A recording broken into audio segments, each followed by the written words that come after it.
కూటమిలో miss fire, cross fire, విడాకులు వంటి ఉండవని మంత్రి నారా లోకేష్ వ్యాఖ్యానించారు.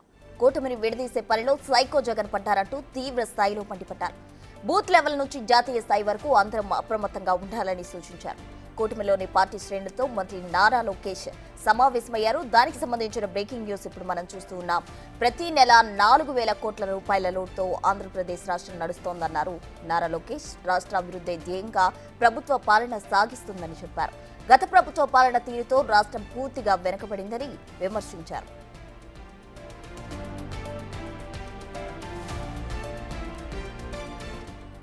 ఏదైనా సమస్యలుంటే తనకు చెప్పాలని ఆయన కూటమిలోని పార్టీ శ్రేణులకు సూచించినట్టు తెలుస్తోంది. అలాగే మీరు కూడా తనతో సమన్వయం చేసుకోవాలని నేతలను లోకేష్ కోరినట్టు తెలుస్తోంది. అంతేకాని విడాకుల్లాంటివి మాత్రం ఉండవని కొండబద్దలు కొట్టారు లోకేష్. గత ఎన్నికల్లో 94% సీట్లు ఎన్డీఏ కూటమి సాధించిందని వెల్లడించారు. ప్రతిరోజు ఎక్కడో చోట కూటమి పార్టీల మధ్య విభేదాలు సృష్టించేందుకు వైసీపీ ప్రయత్నిస్తోందని లోకేష్ ఆరోపించారు. వారి ఆటలు సాగవన్న మంత్రి కూటమిలో 3 పార్టీలు కలిసే ఉంటాయని స్పష్టం చేశారు. ప్రతి ఎన్నికల్లోనూ కలిసి పోటీ చేస్తామని వెల్లడించారు.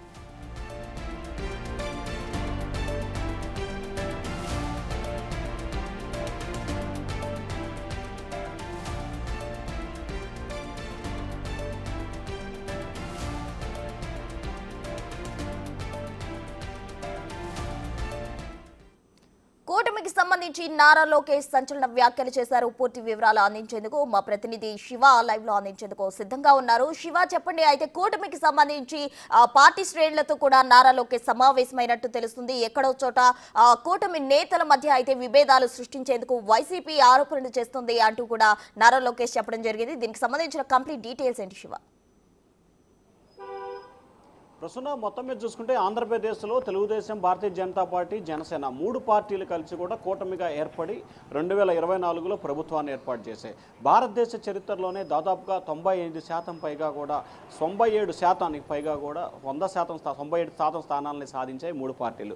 జనసేన అయితే 100% సాధిస్తే తెలుగుదేశం పార్టీ దాదాపుగా 94% సాధించిన పరిస్థితి కనిపించింది. భారతీయ జనతా పార్టీ దాదాపుగా 96% సాధించింది. సో సరాసరిగా చూసుకుంటే ఇప్పుడు వైఎస్ఆర్సీపీ నేతలకు సంబంధించి భవిష్యత్తులో ఈ 3 పార్టీలు కలిసి ఉంటే ఇబ్బందికర పరిస్థితులు ఏర్పడతాయని చెప్పి ఆ పార్టీ నేతల మధ్య 3 పార్టీల మధ్య ఏదో ఒక వివాదాన్ని సృష్టించే ప్రయత్నాలు వైఎస్ఆర్సీపీ నేతలు సోషల్ మీడియా వేదికగా కూడా విస్తృతంగా చేస్తున్న పరిస్థితి కనిపిస్తోంది.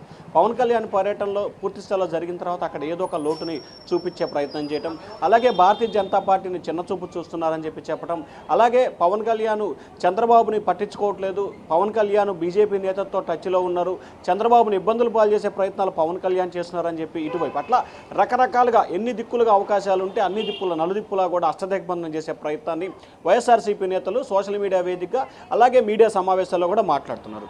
దాంతోపాటుగా ఇటీవల కాలంలో గత 5 సంవత్సరాల కాలంగా అధికారాన్ని అనుభవించి టీడీపీ, జనసేన, బీజేపీ నేతలను ఇష్టానుసారంగా మాట్లాడి ఇష్టానుసారంగా విమర్శలు చేసి ఇప్పుడు అక్కడుంటే ఇబ్బందులు అవుతాయి, కేసులు పెడతారు, రాజకీయ భవిష్యత్తు దృష్టిలో పెట్టుకొని ఆ పార్టీకి రాజీనామా చేసి టీడీపీనో, భారతీయ జనతా పార్టీనో, జనసేనలో చేరుతున్న పరిస్థితి కనిపిస్తోంది. టీడీపీ వద్దంటే బీజేపీ, బీజేపీ వద్దంటే జనసేన, జనసేన వద్దంటే బీజేపీ, బీజేపీ వద్దంటే ఇంకొక పార్టీ, ఇట్లా ఆ 3 పార్టీల మధ్య అట్నుంచి ఇటు ఇట్నుంచి అటు చేరే ప్రయత్నాలు చేస్తూ ఉన్నారు.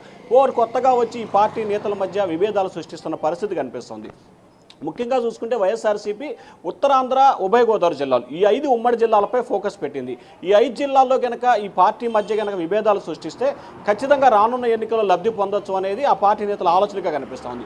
దానిలో భాగంగానే నిన్న ఉమ్మడి పశ్చిమ గోదావరి జిల్లాలో పర్యటించిన నారా లోకేష్ ఉండి నియోజకవర్గంలో అలాగే భీమవరం నియోజకవర్గంలో పర్యటించారు. ఆ పర్యటించిన సమయంలో 3 పార్టీ నేతలతో విడివిడిగా సమావేశమయ్యారు, కలిసి కూడా సమావేశం అవడం జరిగింది. ఈ సమావేశం సమయంలో కూడా తమ మధ్య విభేదాలు, వివాదాలకి ఎక్కడా కూడా పులి స్టాపులు కానీ, కామాలు కానీ అసలు వివాదాలు అనేది ఉండవు, ఎక్కడా కూడా విడాకులు అనే అంశం ఉండదు, కలసి కట్టుగానే ఉంటాము, కలసి కట్టుగానే మరోసారి ఎన్నికల్లో పోటీ చేసి గెలుపొందాము, తమ మధ్య ఎటువంటి విభేదాలు, వివాదాలకు ఆస్కారం లేకుండా ఉండేందుకు గ్రామ స్థాయి నుంచి రాష్ట్ర స్థాయి వరకు పార్టీ పటిష్టంగా ఉంటుంది. 3 పార్టీలు కూడా ఆ దిశగా ప్రయత్నాలు చేయాలి. మీ మధ్య చిన్న చిన్న సమస్యలు ఏమైనా ఉంటే నియోజకవర్గ స్థాయిలో కూర్చొని మాట్లాడుకోండి. అక్కడ పరిష్కారం కాకపోతే ఇన్ఛార్జి మంత్రి, జిల్లా మంత్రి దృష్టికి తీసుకురండి. అక్కడ పరిష్కారం కాకపోతే నాతో మాట్లాడండి, నేను మీతో సమన్వయం చేసుకుంటానని చెప్పి లోకేష్ 3 పార్టీ నేతలకు ఒక ధైర్యాన్ని ఇచ్చే ప్రయత్నం చేశారు. భవిష్యత్తులో ఎటువంటి వివాదాలకు, విభేదాలకు అవకాశం లేకుండా తాము కలిసే ఉంటాం, ఇటీవల కాలంలో టీడీపీ అధినేత ముఖ్యమంత్రి చంద్రబాబు కూడా డైరెక్ట్గా చెప్పారు 2029 ఎన్నికల్లో కూడా 3 పార్టీలు కలిసే పోటీ చేస్తాయని. సో దానికి కంటిన్యూషన్గా తాజాగా లోకేష్ కూడా అదే ప్రకటన చేయటం, గత అసెంబ్లీ సమావేశాల సమయంలో కూడా మరొక 10 సంవత్సరాలు చంద్రబాబే ముఖ్యమంత్రి కావాలని తాను ఆశిస్తున్నాను, ఆయన నేతృత్వంలో అభివృద్ధి జరుగుతుందని చెప్పి పవన్ కళ్యాణ్ ప్రకటించారు. సో ఈ నేపథ్యంలోనే ఎన్ని ప్రయత్నాలు చేసినా ఈ మధ్య వీళ్ళ 2 పార్టీల మధ్య గ్యాప్ తయారు చేసే ప్రయత్నాన్ని వైఎస్ఆర్సీపీ చేస్తోంది. దానికి అవకాశం లేకుండా ఉండేందుకు లోకేష్ స్వయంగా రంగంలో దిగి ఎక్కడెక్కడైతే అంటే ముందుగా చూసుకుంటే 5 జిల్లాలు, ఉభయ గోదావరి జిల్లాలు చాలా కీలకం. ఎందుకంటే 2 జిల్లాలకు సంబంధించి కూడా దాదాపుగా 35 నియోజకవర్గాలు ఉన్నాయి. సో చాలా కీలకం. ఆంధ్రప్రదేశ్కు సంబంధించి గెలుపోటములు ప్రభావితం చేసే జిల్లాల్లో ఉభయ గోదావరి జిల్లా 2 జిల్లాలు కూడా చాలా కీలకం. సో అటువంటి జిల్లాల తర్వాత ఉత్తరాంధ్ర. సో ఈ 5 జిల్లాలకు సంబంధించి కూడా ఇన్ని పార్టీలు ఫోకస్ పెట్టిన నేపథ్యంలో అక్కడి నుంచే దిద్దుబాటు చర్యలు తీసుకురావాలని చెప్పి కూడా కూటమి భావించింది. దానిలో భాగంగానే లోకేష్ స్వయంగా రంగంలో దిగి ఆ జిల్లాల్లోనే పశ్చిమ గోదావరి, తూర్పు గోదావరి, విశాఖపట్నం, విజయనగరం, శ్రీకాకుళం ఇట్లా 5 జిల్లాలపై ఫోకస్ పెట్టే దిశగా ప్రయత్నాలు చేస్తున్నారు. రానున్న రోజుల్లో కానీ సమీప భవిష్యత్తులో కానీ ఎప్పుడూ కూడా కూటమి నేతల మధ్య వివాదాలు లేకుండా ఉండేందుకు పటిష్టమైన కార్యాచరణ రూపొందిస్తా ఉన్నారు ప్రస్తుతం. Right Shiva, thank you.